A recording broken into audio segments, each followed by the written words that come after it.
The point I'm trying to get at here is it's never communicating Yeah. what's wrong. Yep. And I think in a lot of ways it's a lot harder to communicate what's wrong than find something that's a solution. It is, even talking from my own personal experience. It's easier for me to ignore it and do something else than it is for me to actually talk about it. Yeah. Well, I think we've even had this experience. I have many times where talking about the problem just was the solution. Yeah, exactly. And it can at times actually and that make can the be your blind spot. It can Yeah. be if you just can't talk about it, then your options are pretty slim. Oh, absolutely. Even a lot of the way of how I've dealt, particularly recently, with a lot of stresses that I've had, I was like, it was just running wild in my brain. And then as soon as I actually just spoke to somebody, just verbalized it outwardly to someone. They didn't even give me any advice. They were just like, yeah, mate, shit's fucked. And from there, just me verbalizing it, I was like, it's actually not that bad. And not in a sense of that I completely just discounted what the stress was. But it was like, I can overcome it. It put it in perspective for me to in my head to think it's not that bad. This is easy. I can do it. And I think you touched on something really important there, and that was perspective. Mm. You know, actually recognizing that, hey, my problems that are in my head feel significantly bigger and greater when I'm dealing with them by myself. But when you talk to someone else about it and go, hey, you know, this thing happened and I feel like shit about it, all of a sudden, even if it's through text message or, you know, phone call or something like that, all of a sudden it doesn't feel as big of a problem because you're verbalizing it, and that's making it, you know, almost this material thing.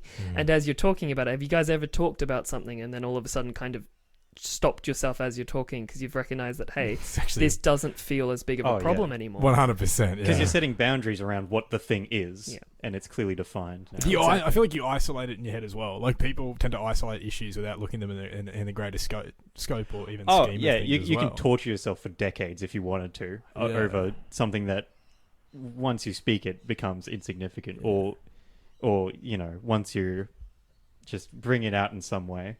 Yeah. And even for bigger problems, I think as well, that's, you know, something that became quite difficult, you know, like something like, let's say if you're depressed is a big thing.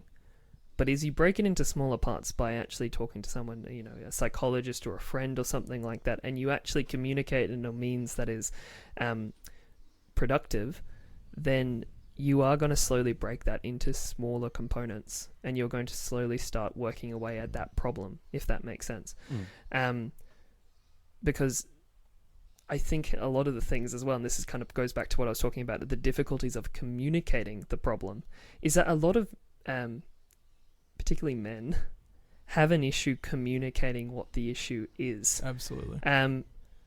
Because it's so caught up in your own thoughts and things like that, that you kind of end up going for a more, how do I put it, maladaptive communication strategy.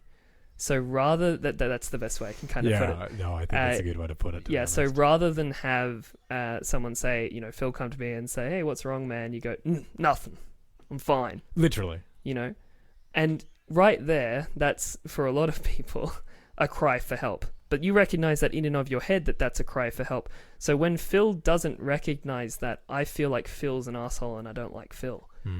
But I'm just going to walk away and say, okay. Yeah, but do you see the issue there? My own expectations there have been the problem. Rather than Phil come to me and say, you know, God, what's wrong? And you go, look, things have been really tough right now. I don't really want to talk about it. Is that all right? And then Phil knows what the problem is, knows that I don't want to talk about it, and then we can reconvene and do it another time. At least there's a problem.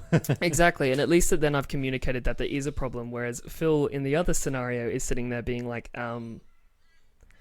what's Something's going on? wonky, but... Yeah. Do you think that builds the problem?